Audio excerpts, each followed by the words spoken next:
The air here, it's different.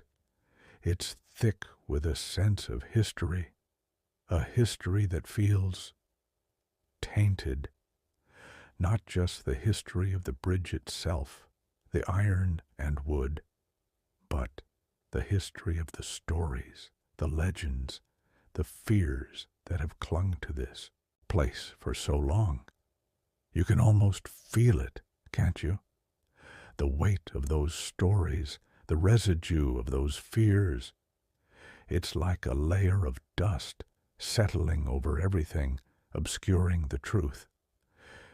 We talk about the Goatman, this creature of legend, this hybrid of man and beast. But what is he, really? A physical entity? A manifestation of fear?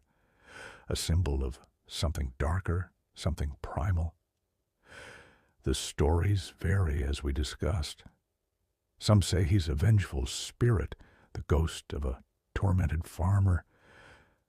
Others, they whisper of something older, something more ancient, a creature that has always lurked in the shadows, waiting for its moment to emerge.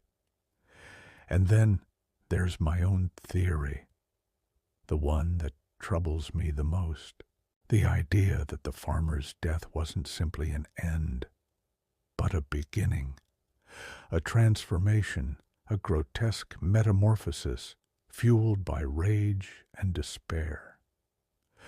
I imagine the moment of change, the tearing of flesh, the reshaping of bone, the birth of something monstrous.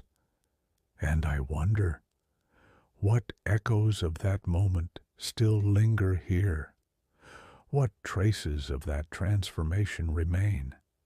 What residual energy clings to this place? A testament to the horror that unfolded.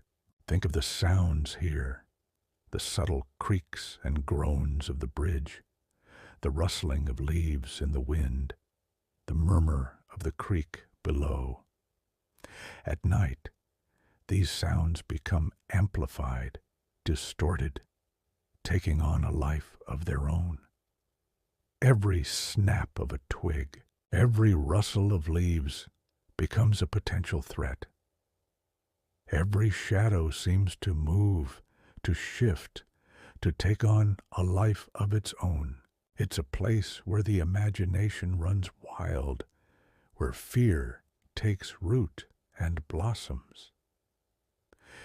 We've talked about the teenagers who dared to park their car on the bridge at night, the couple who encountered the figure leaping from the bridge.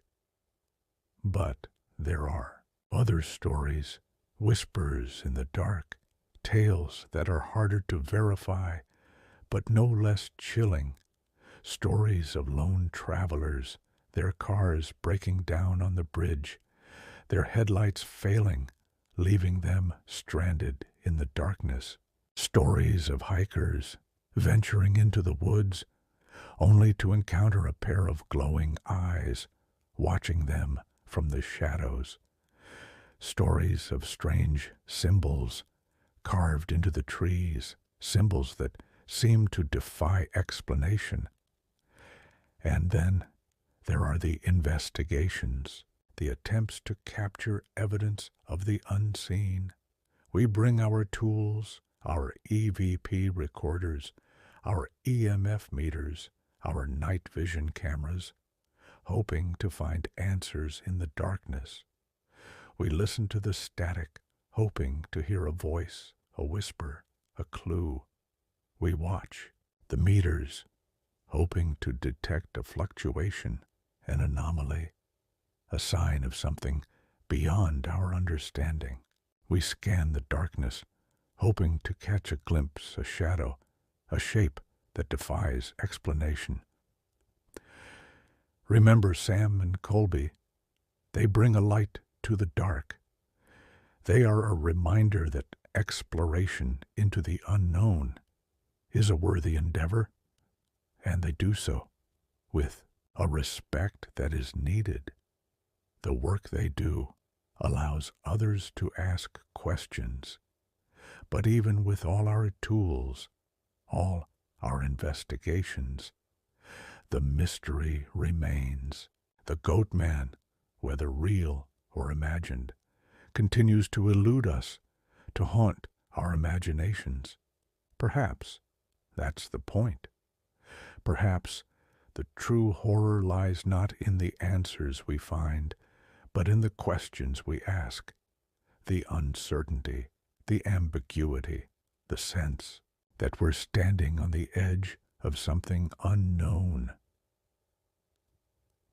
I look at this bridge, this weathered structure, and I wonder, what stories has it witnessed?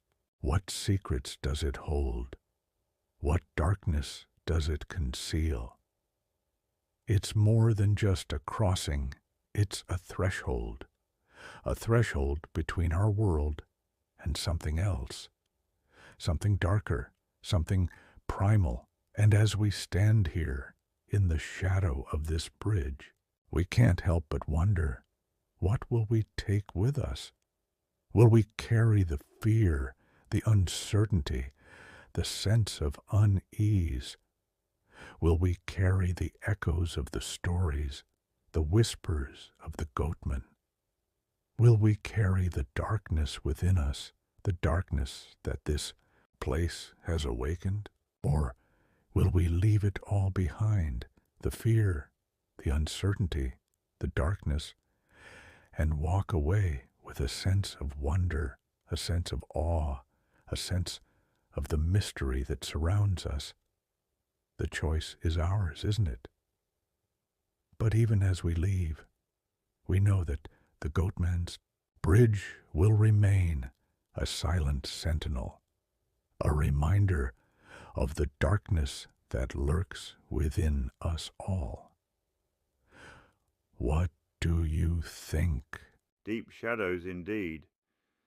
You paint a vivid picture, a tapestry of fear and mystery woven into the very fabric of that old bridge. But you know, listening to you, I can't help but think, it's not just the bridge, is it? It's us. It's what we bring to these places. You talk about the farmer's despair, the corruption of an ancient guardian, the echoes of rituals. But I wonder how much of what we see, what we feel, is a reflection of our own inner landscapes. We carry our fears, our anxieties, our own personal shadows with us. And when we step into a place like Goatman's Bridge, those shadows find fertile ground. Martha's stories, they're compelling, no doubt, but are they objective truth, or are they interpretations filtered through her own experiences, her own beliefs? We're all storytellers, aren't we? We weave narratives around the things we don't understand, trying to make sense of the chaos. And the tools we use, the EVP recorders, the EMF meters, they're just tools. They can capture data, but they can't interpret it. That's where we come in, with our biases, our preconceptions, our hopes and fears. You mentioned the darkness within us all. I think that's key. We're drawn to these places, not just to find answers, but to confront those inner shadows, to face the things that scare us, the things we try to hide, even from ourselves. Maybe the Goatman isn't a creature at all. Maybe he's a symbol of the darkness we all carry, the potential for rage, for despair, for transformation.